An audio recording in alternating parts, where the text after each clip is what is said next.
Good evening. Call the meeting to order. Welcome to meeting number 8 of the House of Commons Special Committee on the Canada People's Republic of China relationship. Pursuant to order of reference of May 16, 2022, the committee is meeting on its study of the Canada People's Republic of China relations with a focus on Canada-Taiwan relations.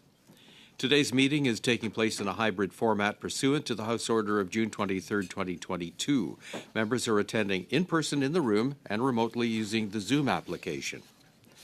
I'd like to take a few moments for the benefit of witnesses and members to pass along the following. Please wait till I recognize you by name before speaking. And for those participating by video conference, click on the microphone icon to activate your mic, and please mute yourself when you're not speaking. Interpretation, for those on Zoom, you have the choice at the bottom of your screen of either floor, English, or French. For those in the room, you can use the earpiece and select the desired channel. A reminder that all comments should be addressed through the chair.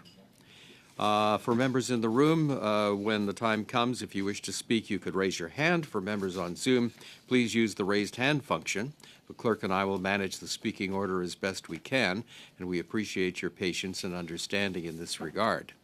I understand that we have managed to do the sound check and that at least for our first panel we're in good shape.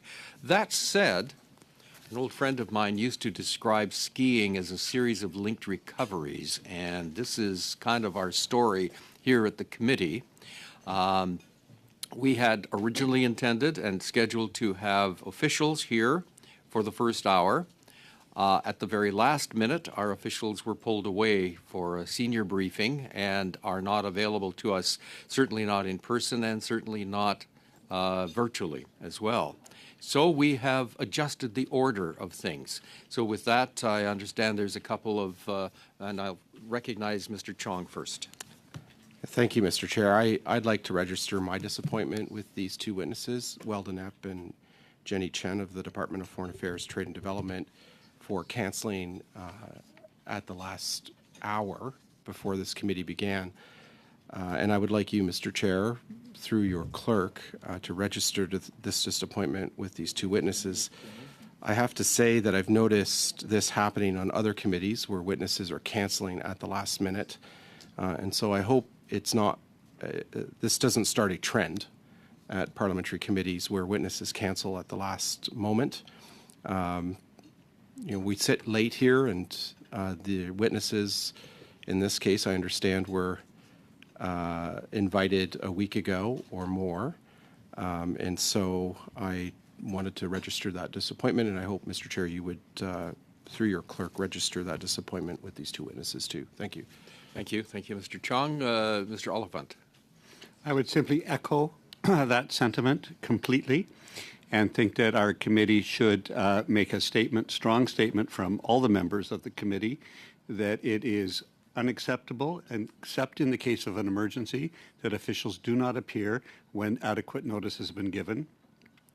Parliament is paramount, and that should be understood by our officials. So I don't believe this is a partisan issue. I think that we should be very clear in expressing that concern, and it should go right to both the minister and the deputy minister as something that is not acceptable, and it should not happen.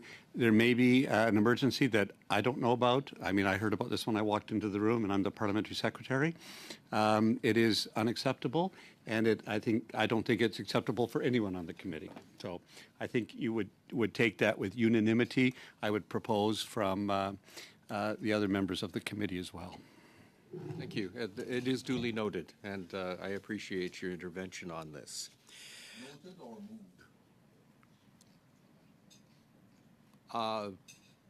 There was no motion, Mr. Bergeron. If somebody wishes to make a motion, I'll entertain that.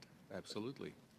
I would move that the chair be instructed to report the concern that the committee is expressing around the failure of witnesses from the government officials to appear as scheduled, and ask for their cooperation in an immediate future appearance. Following then the procedure, are there any additional comments, or can we just accept that the committee agrees with that unanimously? So done. Thank you. So then, we are, yes, Mr. Oliver. Second point of order to wish Mr. Chong a happy birthday. Oh, See how magnanimous I am tonight? I can't think of a better group for you to spend your birthday with than this committee. if this was natural resources, we'd have to saw you in half to count the rings. But we don't. Happy birthday, Mr. Chong. Where's Madame Debian? We need her in here to sing happy birthday.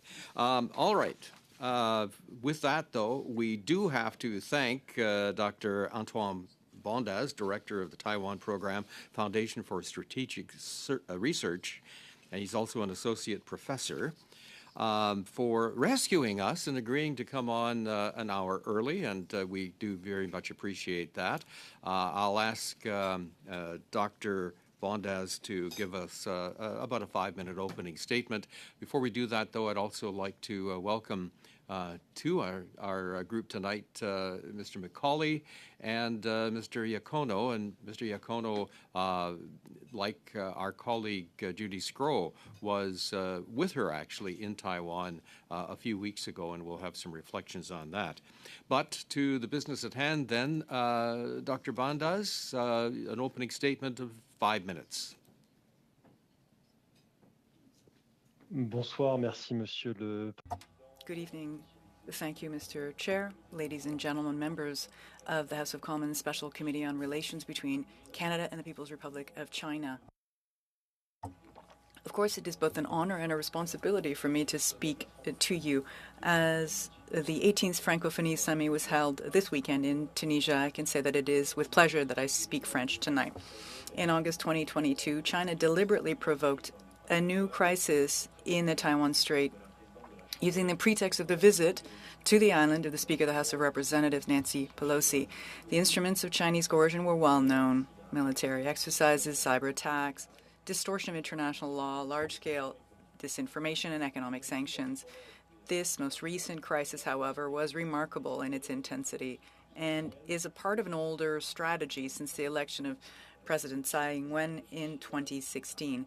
The strategy aims to increase pressure on the island, be it military, economic, or informational, and to isolate it on the international stage. The unprecedented military exercises were conducted from August 4th to the 15th, 2022, and they were prepared well in advance of the visit. The People's Liberation Army, PLA, carried out exercises to simulate a blockade in order to choke off the island and prevent any foreign support, particularly from the United States. Beijing sought to demonstrate capabilities in terms of precision strikes, denial of the area, air superiority, submarine warfare, and logistical support. Whereas Chinese military aircraft have only crossed the median line in the Taiwan Strait on a few rare occasions, 4 times since the beginning of the year, more than 400 aircraft crossed it in August and September. Beijing also uses civilian drones to fly over the Taiwanese island of Matsunjinmen, located along the Chinese coast.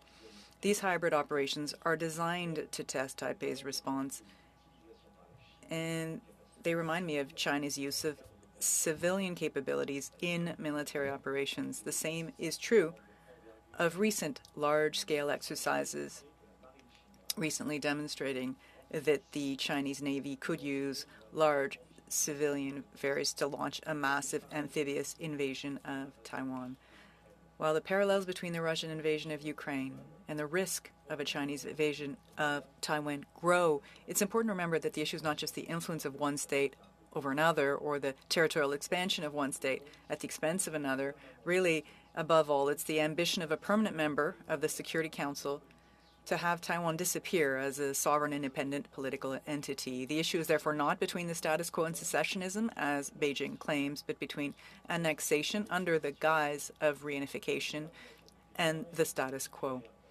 Beijing's determination even clearer in the latest white paper on Taiwan, published in August 2022, the third after those of 1992 and 2000.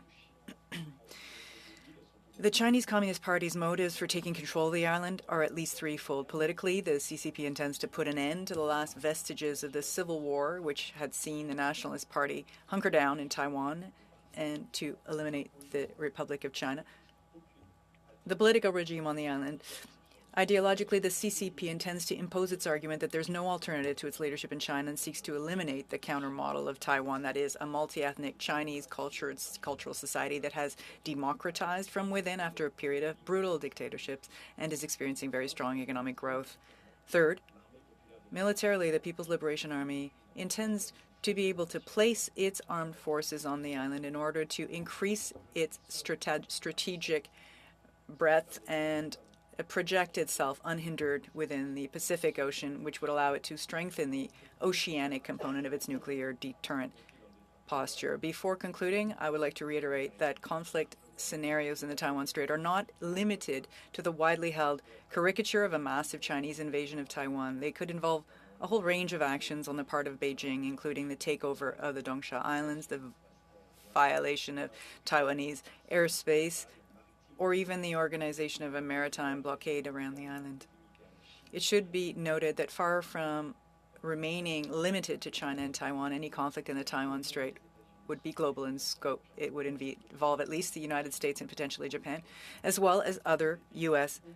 Conventional allies of the U.S. in the region, all countries that are key economic and security partners for Europe and Canada.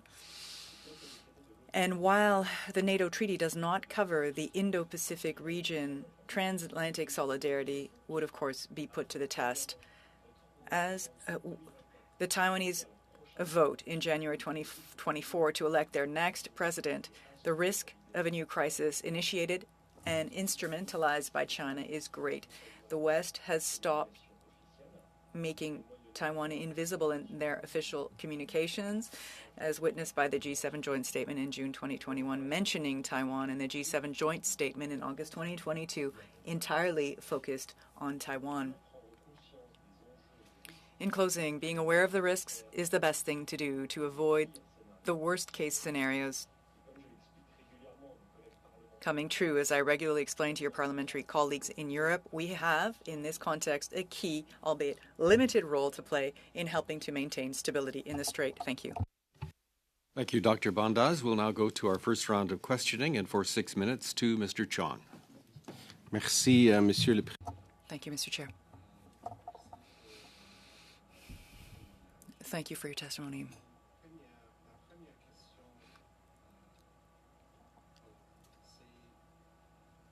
My first question is this. Chinese military exercises in October. Madam Pelosi's visits, were they the cause of these exercises? Chinese military exercises, that is. Or did Beijing take advantage of Ms. Pelosi's visit in a way, use it as an excuse to launch these exercises on October 14th and 15th? Je vous remercie de votre... Thank you for your question. The House of Representatives' visit to Nancy Pelosi was, in a way, used by Beijing as a pretext. Why? In part because Beijing had prepared for that visit that was supposed to take place in the spring of 2022 and was delayed because the president of the House of Representatives had to delay her trip. Again, the month of August is a very busy time in terms of military exercises in China. There were two factors. There was military preparation that is quite classic, and then there was also an expectation that this visit would take place. The exercises took place very quickly because they were actually prepared ahead of time. And the publication, a few days following Nancy Pelosi's visit, of a white paper on Taiwan, that, of course, was prepared ahead of time. As you know, no government, as fast as it may be, can produce a white paper in a couple of days. This white paper was prepared and was waiting for an excuse to be published in anticipation of the 20th Congress that took place in October. So China took advantage of an event that the Chinese authorities were expecting, and that is why, in part, some people were able to criticize the visit ahead of time, saying that, of course, Beijing was going to make use of it to engage in these exercises and try to change the status quo in the Taiwan Strait. Of course, let's be clear, they are instrumentalizing this visit. And to be more precise here, based on an apparent change in the American policy vis-à-vis Taiwan, although there hasn't been one.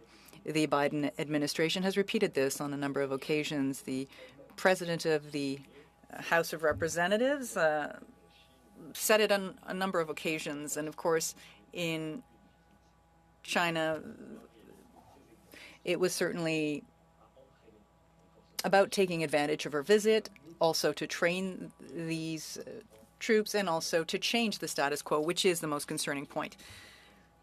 Thank you for your answer. The other question has to do with the potential attack on Taiwan from China. You said that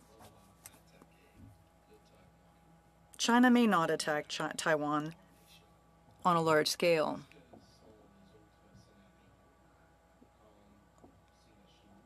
What would be the other scenarios if China intends to attack Taiwan? Thank you for your question. Again, I think the risk is to have a binary approach linking that with the invasion of Ukraine. To think that either you have peace, a precarious peace, or a large-scale invasion. Of course, China does want to take control of Taiwan, a territory that has never been a part of the People's Republic of China since its foundation. China intends to take control without resorting to force. So Beijing intends to pressure the people of Taiwan, to demoralize the people, to weaken the country, to potentially take control of the island. A large-scale military intervention would be a last resort for China, and clearly not the favored scenario. But that being said, you can't cast that option aside, nor other military exercises. I was saying that briefly, the issue of a violation of airspace by Chinese fighter planes, that so far has not been the case. It could be taking control of the islands of Matsul and Jinman that are just a few kilometers away from the Chinese coast. Islands that are very difficult to defend. For Taiwan, that is. Large-scale military exercises could lead to a partial blockade of the island, and these various scenarios would not be a full-scale invasion, but would mean tremendous pressure on the island to potentially attempt, through a negotiated political approach, for Beijing to try to take control of the island. The situation is not binary between this precarious peace and a full-scale invasion. China has all military options at its disposal to try to isolate Taiwan internationally. Your time has expired. We'll now go Point to of Mr. order. Cormier. Yes. Point of order, Mr. Chair. And I'm just going to float this. If it takes a lot of discussion, I won't hold it on. But I'm suggesting that normally we would have a panel of witnesses and have an hour. And the witness has been an excellent witness. But I'm wondering about shortening this panel by about 10 minutes, ending it about 7:20, taking 5 minutes out of the next panel, do about 15 minutes of committee business to look at the report outline. I think we may be able to do it in 15 minutes, have 55 minutes for the next panel, and be out at 8:30 as opposed to 9:30. And I think it could work if the committee was agreed to that. Get an hour. We have a shorter panel on the second one and only one on this one. It seems it's actually maybe fairer to the witness, too, to not have them grilled for an hour. But If we can get through at least 2 rounds, I think we'll be in good shape there. we can shorten the other one? We'll try All that. agreed? Yeah, And it's Michael's birthday, so we should do it. that too. All right. Thank you. We'll now go to Mr. Cormier for 6 minutes or less. Merci, Monsieur le Président. Alors, Thank you, Mr. Chair. I'd like to also wish a happy birthday to Mr. Chung virtually.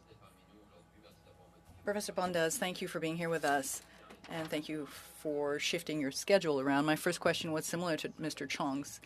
That is whether Speaker Pelosi's visit was used for the purposes of these military interventions. I have other questions for you. You say that we all have a critical role to play when it comes to global stability. Also, with respect to any diplomatic or trade relations, when you talk about a part to play, you're talking about parliamentarians, but you're probably also referring to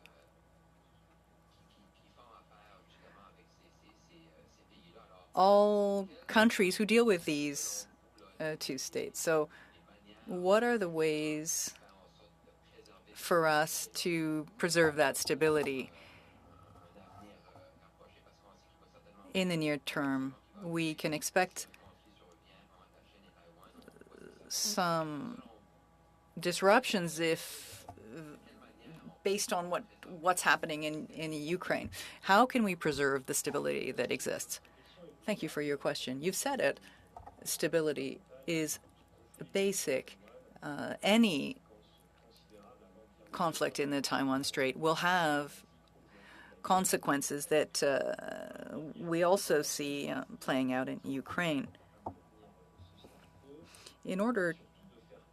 It's important to look at the status quo and to convince the Chinese that any change to the status quo in the Strait would be too risky and too costly, actually, for Beijing. Let's be clear today. The focus is more on deterrence due to cost. In the future, China will one day have the military capacity to take the island. The question is not whether it is militarily able to take control by force, but whether the prohibitive cost of taking control is acceptable for Chinese authorities. Of course, if that happens, and it meant to political instability in China due to the cost of it, perhaps, of course, the Chinese authorities would think twice before trying to take control by force. A number of countries have a part to play, and parliamentarians specifically when it comes to diplomacy in general. Talking of Taiwan in and of itself is a message being sent to the Chinese authorities. The purpose is not to change the status quo again, but to call for the maintenance thereof, to not urge the Taiwanese politicians to do this or that, but to deter Chinese use of force. And this declaratory diplomacy is what's been happening in the G7 for the last 18 months. Then parliamentary visits are also something positive. These visits have always taken place, regardless of the majority in Taiwan or in those countries that send other parliamentarians there. And continuing to have those parliamentary exchanges is an excellent thing. As far as France is concerned, there have been explicit pressures from the Chinese embassy in France to try to prevent senators from visiting Taiwan. Those visits took place, and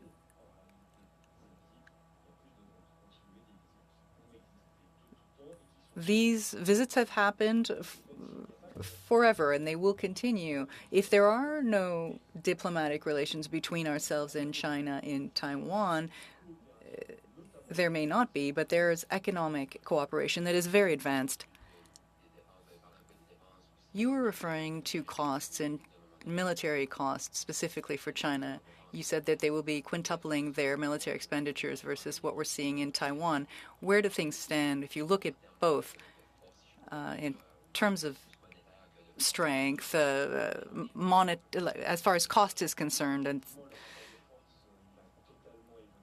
the balance of power, of course, has really changed for the benefit of Beijing and to the detriment of Taipei.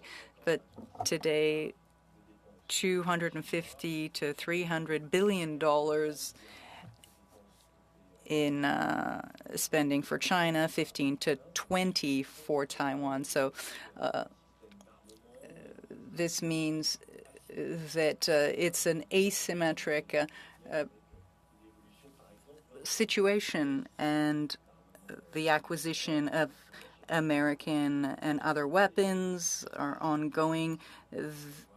There will be the development of these asymmetric measures. There's also the evolution of the doctrine as for the use of these weapons over the last little while. Are just about out of time, so we'll call it for that Merci, moment. Monsieur Mandel. Merci, Monsieur le Président.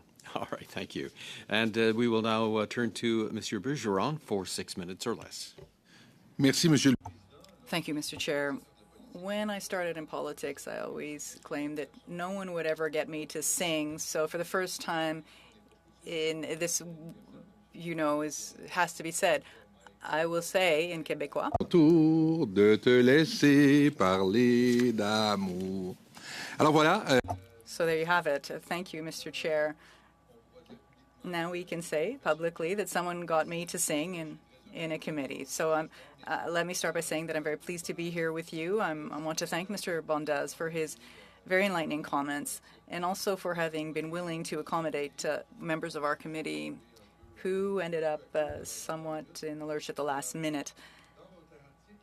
In your article, La France, une puissance d'initiative en Indo-Pacifique, you say that the French Navy's signals intelligence ship Du Puy de Dôme transited through the Taiwan Strait in 2021. In a news interview discussing that passage, you stated that this operation demonstrates the consistency of France's Indo-Pacific strategy and its willingness to stand its course, defending freedom of navigation despite threats from the People's Republic of China.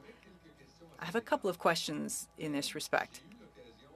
I had an opportunity a few weeks ago this summer to meet with Raphaël Glucksmann, a member of the European Parliament. He said that for Europeans, and the French specifically, Taiwan was something that mattered to Americans mostly. He stands against this perception of things. He says, but to what extent, when you say that going through the Taiwan Strait, that this signals intelligence ship transiting there is an example of the French consistency and in the Indo-Pacific strategy and the willingness to stand its course defending freedom of navigation. To what extent is that actually reality, whereas from a political standpoint, people are saying that Europeans are not interested in Taiwan, actually not enough, and they consider that it's something within the purview of the U.S. Thank you for your question. I think there needs to be a dichotomy between the actors who have the major parts to play, in this case the U.S., through security guarantees through the Taiwan Relations Act that was passed by Congress in 1979. Those are the frontline actors, of course. That does not mean Europe has no part to play or that Europeans are not interested in what's happening in the Strait. What is clear is that there's growing interest in Europe when it comes to maintaining or contributing to maintaining the stability in the Strait. Europeans have stopped making no comment or making no mention of Taiwan. For many years, we never mentioned Taiwan in our official communications. Even in France, in some documents, tensions in the in the Taiwan Strait were not even mentioned. They are now mentioned in the National Strategic Review announced by the president just a few weeks ago. These tensions in the Taiwan Strait are explicitly mentioned, so people are becoming aware of the importance of maintaining stability in the Taiwan Strait. Europeans are speaking up on this increasingly. Now, there's the issue of asymmetry between our interest in maintaining stability and the means, military and otherwise, to make sure that that stability is maintained. When it comes to France, our signals intelligence ship, Dupuy de Lône, that really reminded China that freedom of navigation and access to the international waters and airspace in the Strait of Taiwan, this is very important. And this is why France and other countries, whether be it Canada, Australia, the United States, or Japan, regularly transit through these international waters in the Taiwan Strait. Thank you for this answer, which tends to confirm that France, like the UK and other European countries, are Indo-Pacific powers, that they have a part to play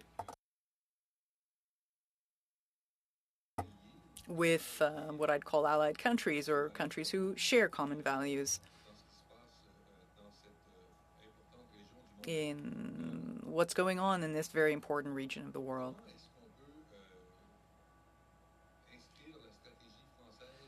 How does the French strategy fit within what is happening in the region, the Quad, AUKUS? Are these things that France may want to join? Are these organizations that France may want to take part in? Or will it be completely aligned ideologically speaking, yet remain independent from? Thank you for your question. As you know, France, or at least the French government, refers to strategic autonomy, and the alliance with the United States does not mean 100% alignment. That said, France is, of course, not neutral, but France does not want to be completely aligned on when it comes to some cooperative agreements in the region, specifically the Quad between the U.S., Japan, India, and Australia. And those four countries have not either invited France to join the Quad. The question remains whether France or Canada, for that matter, could join some working groups, because, of course, the Quad goes beyond security and military issues. Joining the Quad itself is not really the issue. However, as to AUKUS, of course, France is, of course, excluded from this agreement that is a trilateral agreement. There's no reason for France to join that. There needs to be a distinction between fully participating in some format and the role that France can play. France wants to be extremely proactive along with its partners, including Canada. As you've said, France is an Indo-Pacific nation. 7 of our 13 dom-tom territoires d'outre-mer are in this region. 1.6 million French citizens live in these French territories in the region. 7,000 military staff permanently deployed, and 5 theaters of operation and military command. France is therefore a power and a nation in the Indo-Pacific region, and it plays its part with limited powers to contribute to maintaining the balance of powers. Of course, the president has used certain terms to explain France's policy in that region specifically. We'll now go to Ms. McPherson for 6 minutes or less. Thank you very much, Mr. Chair. And my gift to Mr. Chong will be not to sing for him today. That will be a present I will provide. I come from a long family, a long line of people who mouth the words in church, so we are not musical. I'd like to thank the witness for his testimony today. It's been very interesting. And of course, he's been speaking an awful lot about the changing status quo and how dangerous that is. And I think what I've gathered from your testimony is that you don't expect necessarily, of course not ruling it out, but you don't expect that there would be a full-scale invasion, but rather more of an incremental approach to taking control of Taiwan by China. And so what I'm trying to think of and trying to get my head around is how can Canada ensure that we are responding to those small steps? Not waiting for the small incremental steps to build up, but rather having the ability to push back, knowing when to push back, knowing how to push back on that incremental change that we see China trying to impose upon Taiwan. Thank you very much for your question. As you mentioned, it's a very incremental approach on the Chinese side, what some people might call the salami slicing tactics. For sure, we need to make sure to support Taiwan and make sure that every time China tries to change by force, unilaterally, the status quo, there might be a collective and coordinated answer, at least at the G7, because that's one of the key levels that has been chosen over the last few years to make sure to have a united answer, and more broadly in terms of transatlantic answer to address what's going on in the Taiwan Strait. So China will keep changing the status quo. The ultimate objective, of course, is to completely alter the status quo by taking over Taiwan. Once again, I think it's very important to underline that every time the Chinese try to shape the narrative, try to make sure that their éléments de langage are being spread out, we need to counter it. And I think there is also an informational sphere battle in which we need to make sure that the words we use are not the one that Beijing has chosen to use, but are the one that can basically present and describe the situation in the most accurate manner. That's why the concept of taking back Taiwan is not a word that should be used. We talk about taking over Taiwan. The concept of reunification is not even a real concept because it's a unification, because Taiwan was not part of the PRC since 1949. So I think we need to push back every time China tries to change the status quo, of course, physically, but also in terms of words, in terms of narrative, and in the so-called battle of narrative, we should make sure that the Chinese narrative is not the one that we start using, and that we keep describing, analyzing, I would say, what's going on in the Taiwan Strait in the most accurate and neutral ways possible. And do you also feel, you spoke about how important parliamentary visits are, delegations going to Taiwan.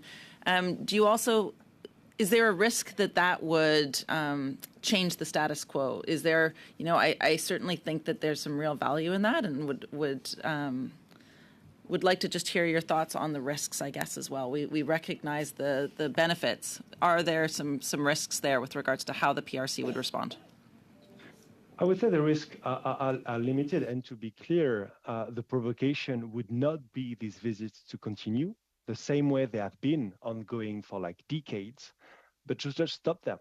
And what would be the message sent to the Taiwanese if suddenly the French, the Canadian, the Europeans, or even the American parliamentary official and MPs just stop visiting Taiwan? What's going on is that China is trying to change the status quo by preventing us, by threatening MPs, foreign MPs, to stop going to Taiwan.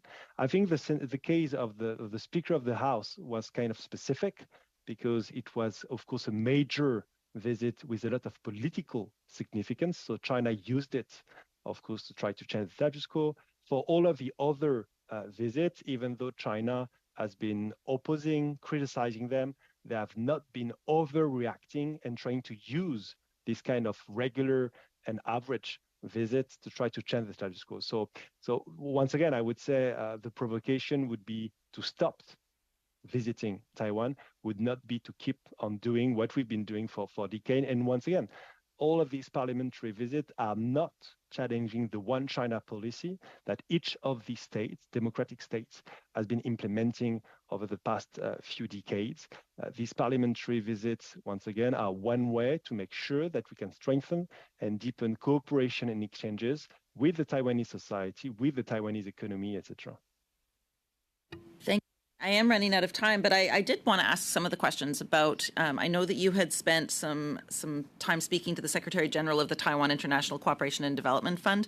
I am the international development critic for the New Democratic Party, and I do wonder if you feel that the foreign aid that, Taiwan has now gone from a country that was a recipient to a country that is a donor country. How has that worked within the diplomacy efforts and the efforts for the Taiwanese to maintain the status quo? Sure. Thank you very much for the question. I would say the Taiwanese ODA has been quite limited for the last few years, and compared to the UK, Sweden, or even Canada, it remained a very, very tiny portion of Taiwan GDP. So Taiwan could do even more. Taiwan is doing not only with its diplomatic allies, the term that Taipei used to mention the countries, the 14 countries that have diplomatic relations with the Republic of China, so the regime, political regime in Taiwan. They are trying to expand, of course, this support. I think we need to be clear that in the Indo-Pacific, there is a huge potential for multilateral cooperation project in which the Taiwanese could be part of.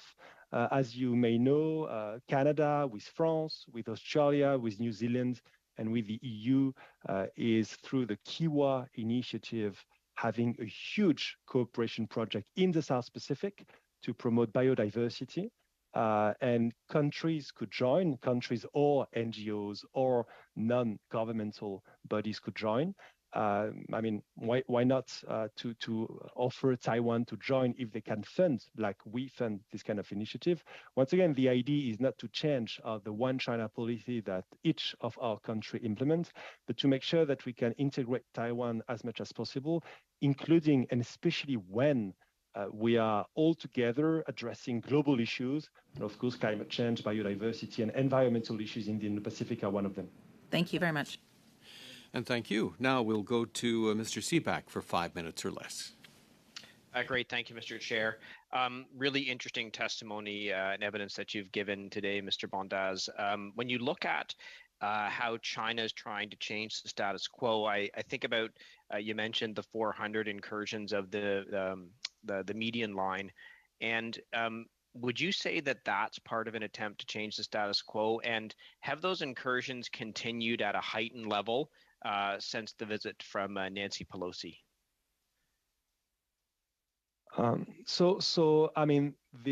These incursions are not as frequent as they used to be in August. So let's say that the trend is slowing down a little bit, yet China has successfully changed the status quo because these incursions keep on going.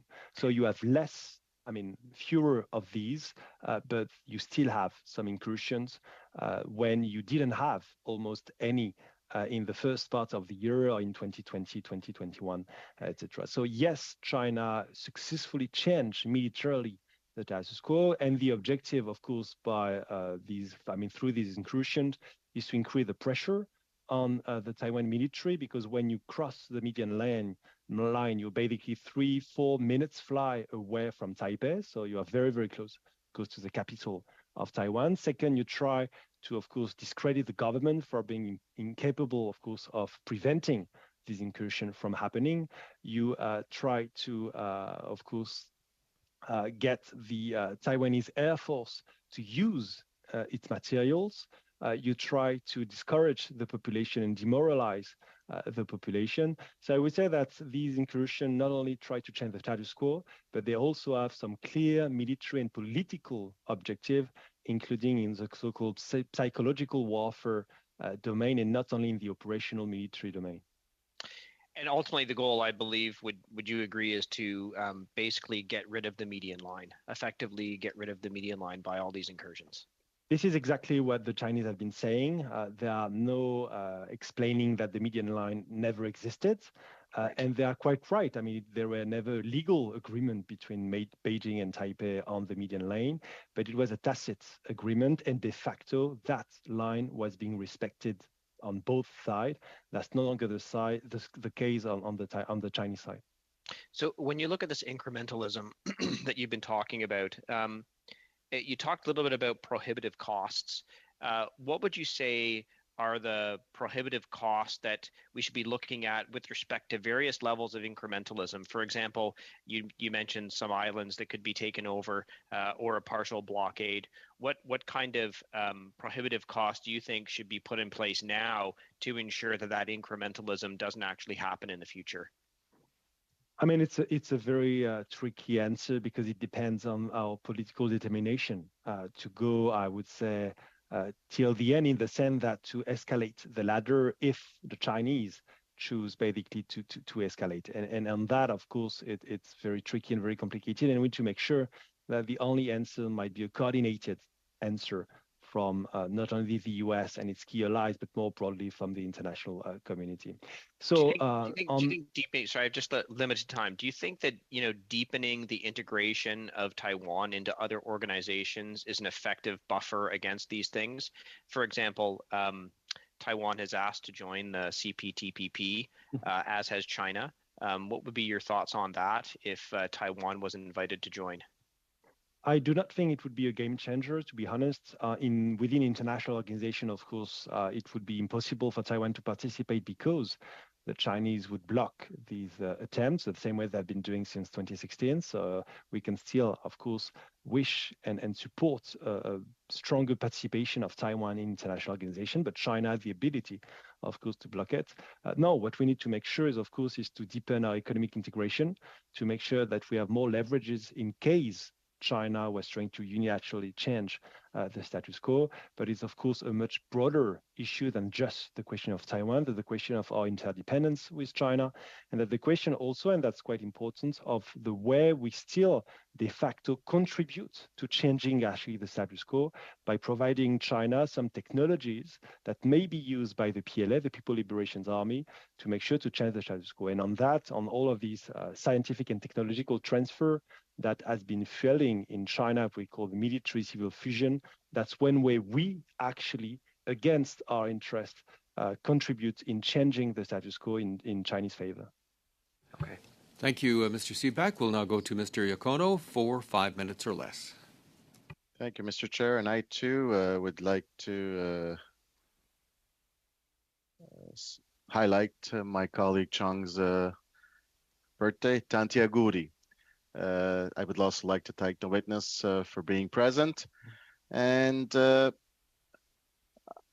had the pleasure of joining the recent Canadian delegation to Taiwan last month.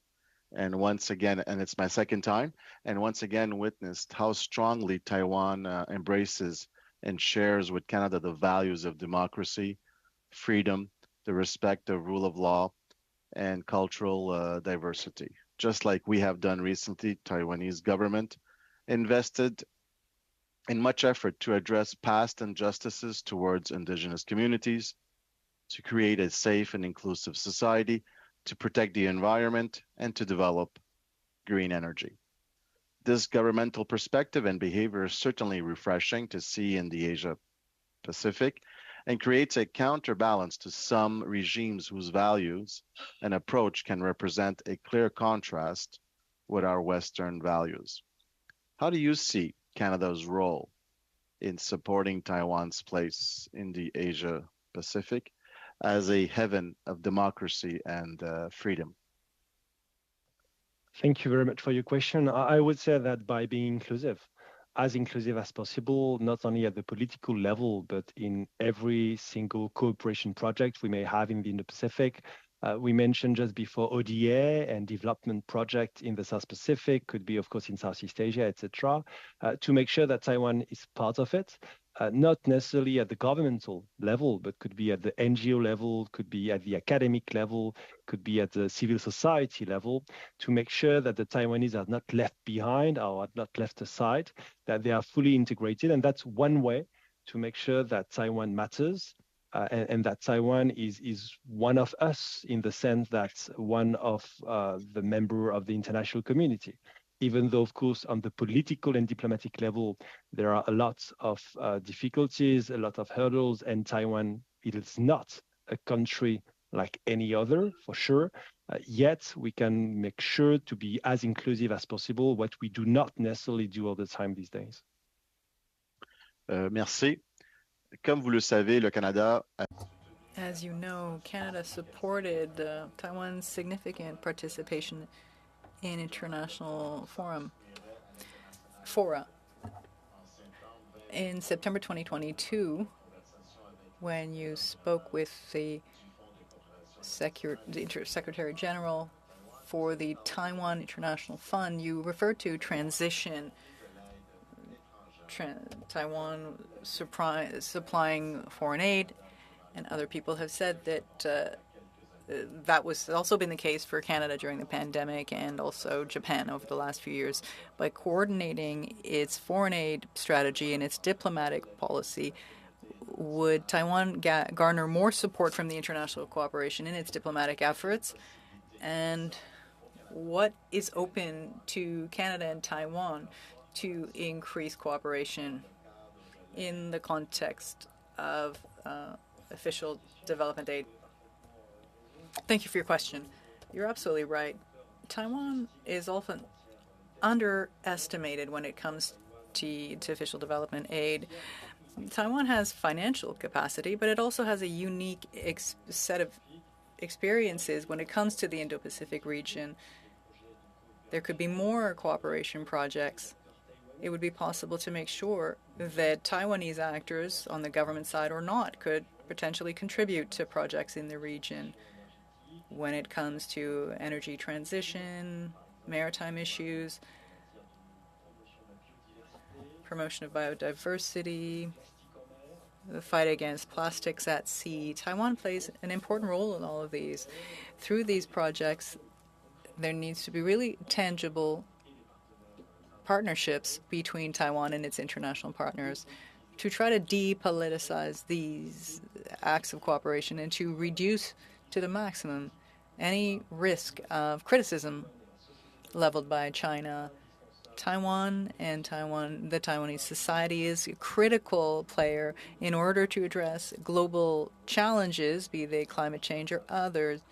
The Taiwanese people have an important part to play, so there needs to be a very technical, tangible solutions as non-politicized as possible. No, I think you are out of time, unfortunately. But too bad. you'll have Thanks. you'll have another opportunity shortly. We will finish this round with Mr. Bergeron and then Ms. McPherson. One of our next panelists is already online and ready to go, so we will slide into this next panel as soon as we've concluded this one. So, Mr. Bergeron, to you for 2.5 minutes. Merci, Monsieur le Président. Thank you, Mr. Chair. In a recent article from Esprit magazine, you say that the PRC is referring to a 1971 decision from the Security Council focused on the concept of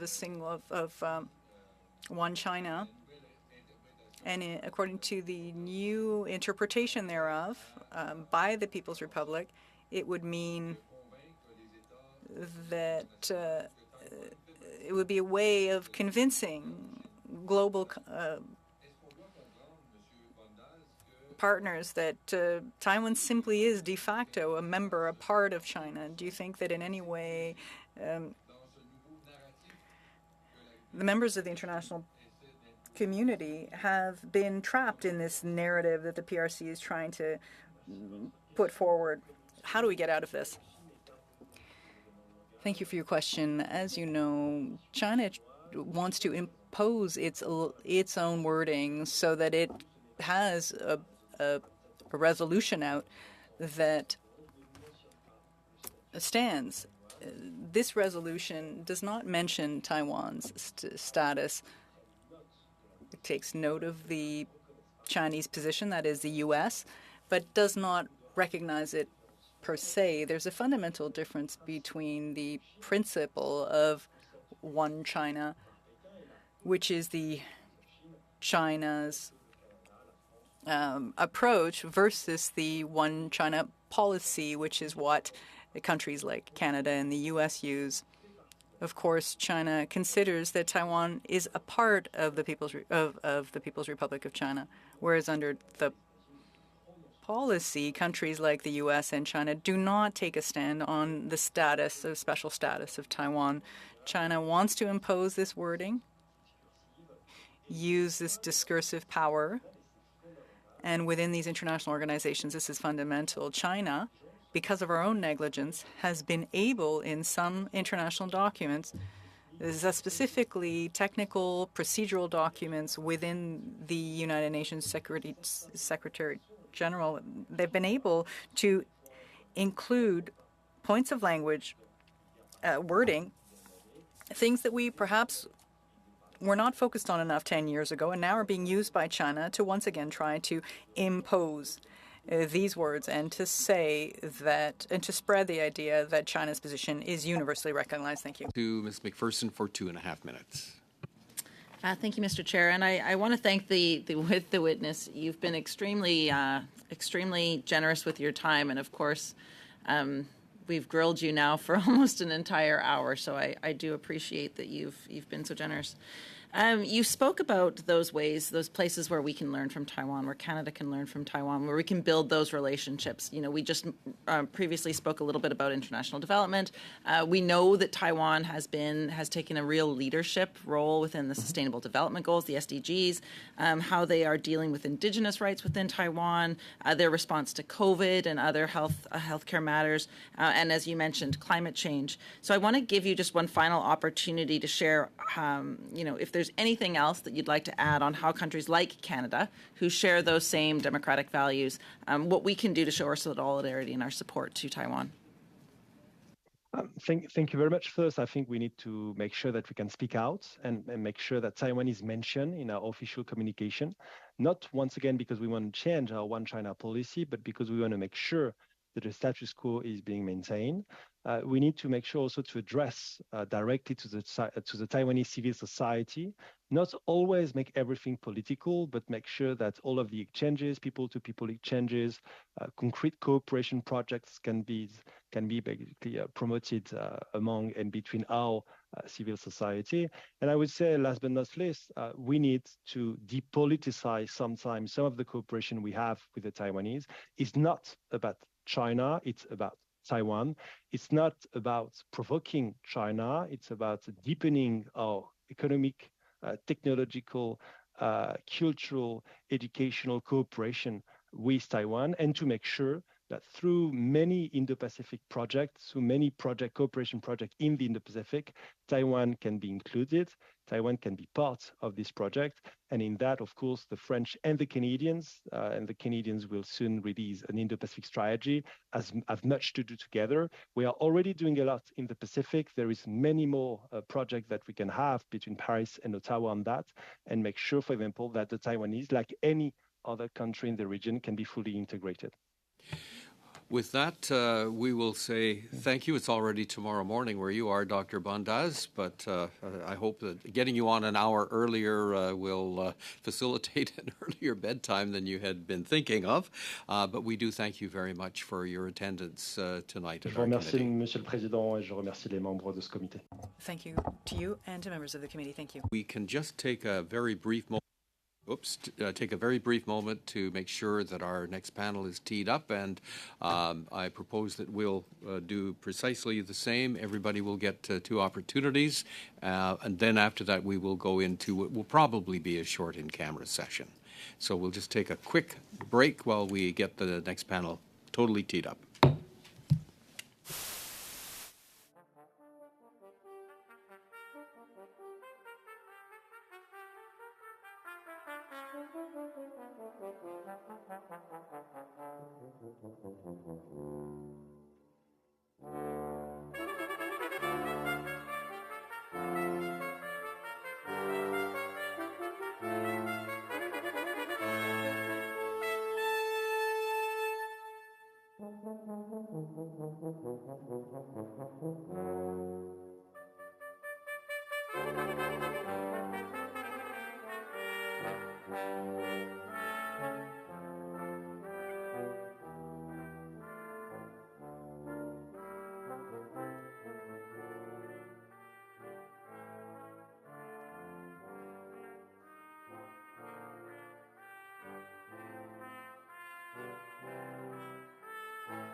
So we'll resume now, and I'd like to thank and welcome to the Canada-China Committee our two witnesses, Dr. Robert Hubert, Associate Professor, University of Calgary, and Dr. Ye-Chung Liu, Professor and Chair, Department of Diplomacy, National Chengchi University.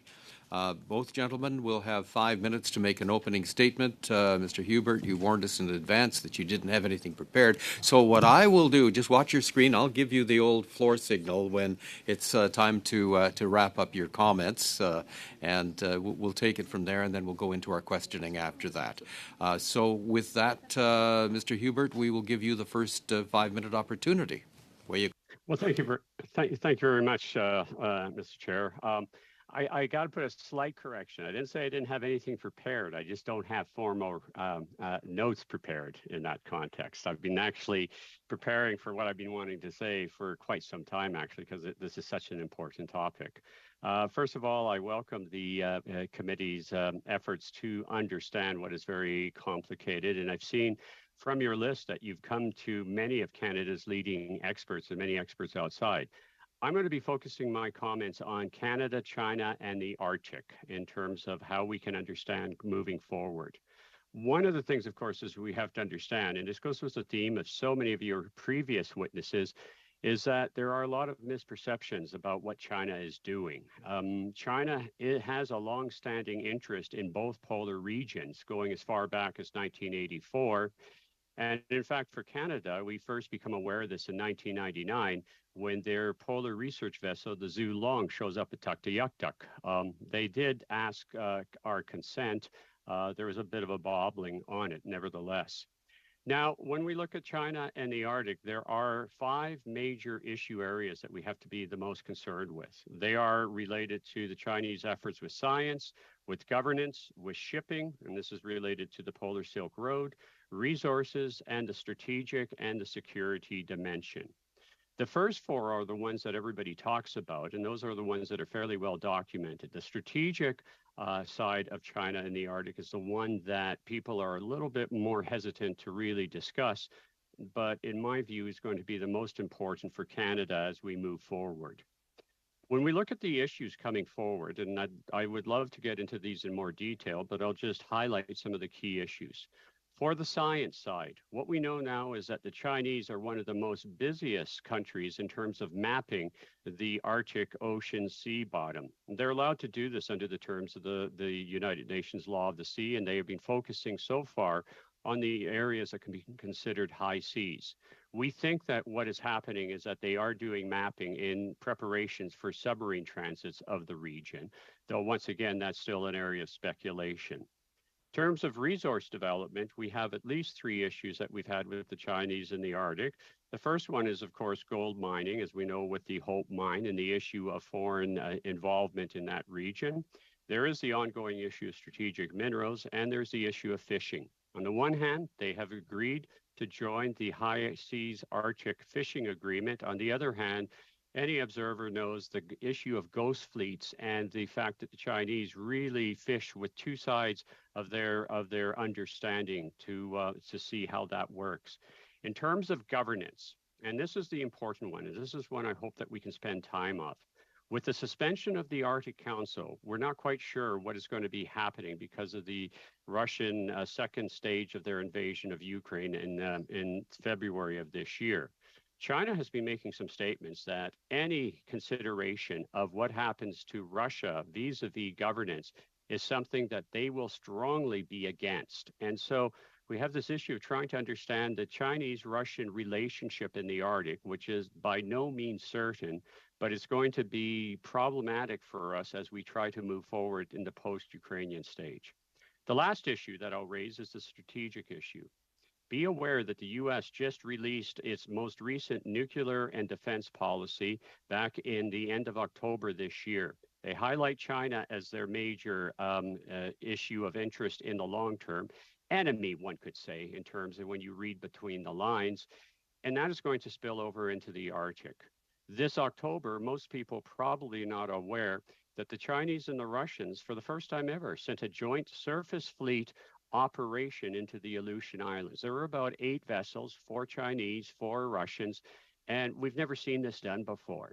We also have a very strong suspicion that the Chinese are trying to prepare their next generation submarine for under ice capabilities, which of course is going to vastly complicate the issue in terms of how we go ahead of understanding the geopolitical maritime dimension of what is happening in the Arctic. In sum, there is a huge amount of issues happening, all of which are going to have a major impact on the Canadian Arctic, and one that I don't think that is receiving the attention that it needs to. Thank you very much.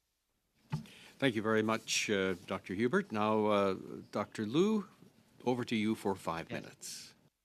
Okay. Thank you very much for your honorable committee for inviting me to join this meaningful event. To me, I believe our honorable committee members have a lot of knowledge about the current Taiwan-Canada relations and Canada-China relations. So to me, I will touch those 2 issues a bit as the background, and then I will focus on the cross-strait relations. Generally speaking, the Canadian government has continuously supported Taiwan's meaningful participation in the international community, including specialized agencies of the United Nations, such as WHO and ICAO, and regional trade partnerships, such as the CPTPP.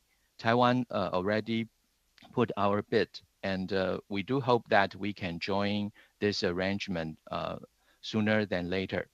In terms of geopolitics, Taiwan is a critical strategic hub in East Asia, and the Taiwan Strait, together with the East and South China Seas, constitute major maritime shipping routes between Northeast and Southeast Asia. Thus, peace in this region is essential to global trade and stability. As cross-strait relations intensified in recent years, Canadian officials have expressed concerns over China's intention of unilaterally changing the status quo, and the passages of Canada's warships in safeguarding this region are highly appreciated. If we take a close look at the bilateral trading relationship between Canada and Taiwan, we can see that Taiwan is Canada's 5th largest trading partner in Asia, with a total volume mounting up to $8.2 billion in 2021. Arrangements such as avoidance of double taxation between Taiwan and Canada, signed in 2016, helped pave the way to create an environment conducive to promoting investment. When it comes to China-Canada relations, China is one of Canada's largest trading partners worldwide, placing 3rd only after the United States and the European Union. Trade relations between China and Canada expanded rapidly, yet recent incidents have cast a shadow over the prospect of this bilateral trading relationship. This year, Canada joined its Five Eyes partners in banning Huawei and ZTE from its 5G networks due to security concerns. Many high-profile cases presented some of China's most concerning trade practices. Hence, a trade with China remains essential to a certain extent. It is worth a close examination with caution. For relations across the Taiwan Strait, China sees Taiwan as a renegade province since the Chinese Civil War and an integral part in President Xi Jinping's enterprise of the national great rejuvenation, and even takes national unification as part of the redemption to the 100 years humiliations.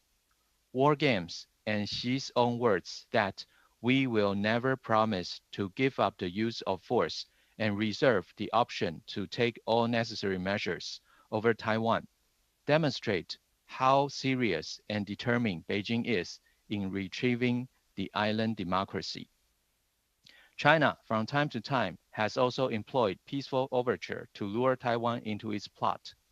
Most obvious policy of carrot included attracting Taiwan business people, performing artists, and students to invest, work, and study in mainland China under the policy dubbed as integrated development.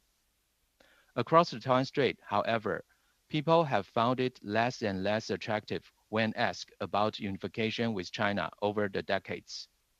The Mainland Affairs Council of Taiwan revealed that in October 2022, only 8.7% of the respondents favored unification now or in the future. A number dropped significantly from 26.8% in August 1996, only 5 months after Taiwan's first direct presidential election. Domestic politics mattered in shaping Taiwan people's identity, wherein more and more citizens viewed Taiwan as a de facto independent country from mainland China. China's sell on one country, two systems has no market in Taiwan, especially in the aftermath of China's rule with an iron fist over Hong Kong in 2019. After U.S. House Speaker Nancy Pelosi's visit, from August 4th to 7th, the PLA conducted a 72-hour live fire test in 6 areas surrounding Taiwan, together with aircrafts and Navy ships maneuvering across the median line of the Taiwan Strait. It was considered a blockade simulation to Taiwan. In reaction, Taiwanese people's negative view on China soured, echoing the feelings held by the other side across the Pacific, the United States. Dr. Liu, I think we'll have to pause your commentary now. If you have more reflections, you can certainly work them into the answers that you give to the questions that are coming your way, including from Ms. Dancho for 6 minutes or less. Thank you, Mr. Chair. Thank you to the witnesses for being with us today. My questions are for Professor Hubert. It's wonderful to see you again, Professor, and thank you again for being a witness for us at Public Safety National Security Committee when you attended, I guess it was back in, early spring, to give us testimony about Canada's security posture in response to Russian aggression and the invasion of Ukraine. So wonderful to hear your insight here today. So I just want to sort of repeat back to you in sum what you've shared with us and kind of give you the floor to elaborate. You mentioned that China, when we're thinking about China and the Canadian Arctic, we should be thinking in 4 areas. You mentioned science. They've been doing science exploration in the Arctic since the 80s, you mentioned. Resources, you mentioned they have interest in gold, other strategic minerals up there, fishing. You also touched on governance in terms of the Arctic Council being suspended and what that means for sort of the governance structure we had with that council, and they seem to be cozying up to Russia since then, from what I understand you shared. And then certainly you ended on strategic, and you were highlighting even further that China and Russia now seem to be working very closely together. There sounds like from what you said they've done joint missions now into the Arctic with their with various marine vessels. So just looking at this as a whole, would you be able to summarize what your expert opinion of your conclusion would be of what does China want to achieve in the Arctic, and particularly in Canada's, what we would consider our Arctic territory? What would they be looking to achieve, if you can kind of sum it up for us very simply? Yeah, the summation is straightforward. They are seeking to become a hegemon. In political science terms, that basically means they want to be the most dominant player in the international system. And that means that they have to have the ability to go to any region and to take advantage of having that ability to go into any region. The Arctic is part of that. The reason why they have an interest in the Arctic is not that, like the Russians, that the Arctic is the central strategic location for them. It is the central strategic location for Russia and United States. And so, therefore, if you are dealing with any of these other issues, Taiwan, Hong Kong, any of the issues that are direct interest to the Chinese state, then you want to have the ability to keep your enemies off guard. And so, what we see in the long term is that China wants to ensure that, first of all, it is a player in terms of the governance side of what is happening. It wants to ensure that it has the advantage of all the economic opportunities are there. But most critically, it wants to ensure that in the long term, and we always have to think long term when we talk about China, that in the long term, they do not give the Arctic as a safe zone for the Americans and the Russians. I want to stress that the relationship that the Chinese have with the Russian right now is a relationship of convenience. In many ways, in the longer term, Russia actually has as much to fear from China as it becomes the great power in the region as, say, the Americans have to fear. But right now, because of the events of the Ukrainian war, starting, as you well know, in 2014, we see China taking advantage of that. But in the longer term, they want to have that dominant ability to ensure that they are the hegemon, and that includes being in the region of the Arctic. Thank you very much. So in response to that, I know Canada has there's been a few announcements as of late from the Minister of Defence regarding surveillance and upgrading NORAD. And recently she was interviewed on CTV Question Period. She said that they are investing in our military bases. Do you feel that the announcements made by the current government and the Minister of Defence, are they giving you hope that the current government is taking this issue seriously? Do you think that they're enough? What should be done in addition? If you can just outline for the committee. I think that the government is taking serious in terms of what we need to be doing. I'm still waiting to see whether or not, in fact, we see this followed through. Because if we see any of the statements that have been coming forward in terms of what we need to do for the modernization of NORAD, the entire focus on the Canadian side is on the Russian threat. And that's appropriate given the fact that that's where all the attention on. What we're not seeing is really what that means in the much longer term for China, and particularly on the maritime side. Now, when we look at what has been promised in terms of NORAD modernization, recognize also that the $4.9 billion is being drawn out of the 8.1 of the budget. So in other words, as I think Mercedes Stephenson and Murray Murray Brewster were able to bring out so brilliantly in their reporting, that's not new money that was announced in June. That is what we'll be doing with what is coming out of the defense budget. The big money, the $36.8 billion, of course, is going to begin in 6 years. And as somebody who's watched politics over a fairly significant long time, I can assure you that we have very little record of any government ever continuing a very large policy from the government before. The one exception, of course, and I'll give credit to both the Liberals and the Conservatives on this, is the decision to make it bipartisan to build the Arctic Offshore Patrol Vessel. There is an instance where funding has gone across on a bipartisan basis, but that doesn't happen. And so I'm always concerned whenever I hear of any government, conservative or liberal, who says the bulk of what we're going to be doing is in the next term, because history tells us that that doesn't really happen. Now, in the longer term, the real problem that we'll be facing with the Chinese is going to be their maritime capability. Most people will not be aware that the Chinese have the largest Navy in the world. The American Navy is still stronger and better. It has a better carrier capability, but in numbers, Chinese Navy overtook the American Navy about 2014, 2015. And they are going to have that capability. They will focus on underwater capabilities. They're reinvigorating their entire submarine force. And what we can see from outside scientific literature, they're examining to what it means for their submarines to go under the ice, which means into the Arctic region. Dr. Hubert, we'll have to call it for time there for Mr. Thank you very much, Bancho's, Professor Hubert. Time to ask questions. We'll now go to Mr. Oliphant for 6 minutes or less. Thank you, Mr. Chair. And I'm going to follow up on Ms. Dancho's really fine questions. I think they were really good. And I want to drill down a little bit more in the Arctic. So I'm going to stay with Dr. Hubert for the time. China refers to itself as an Arctic adjacent country. I live in part of Toronto that real estate agents call Lawrence Park adjacent. We're nowhere near Lawrence Park. They do it to up the value of houses they're trying to sell or something. And I've been following China's rhetoric around the Arctic and have read some of what you've written. I want to drill down a little bit about where you think Russia and China's interests are aligned. And where they are, you've already gotten into this a bit, and where they are quite different. One of them being really an Arctic country, and the other being so-called Arctic adjacent. Very different proximity. But where are their interests perhaps aligned? Is it a marriage of convenience, or is it a convergence of interests?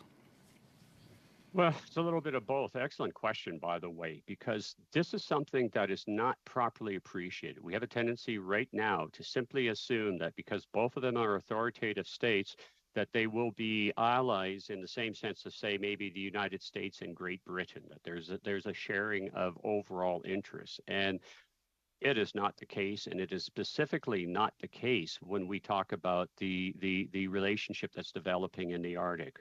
Right now, what Russia gets from China is that it gets backing. Remember, it is isolated by the Western states in terms of the sanctions that we have brought forward.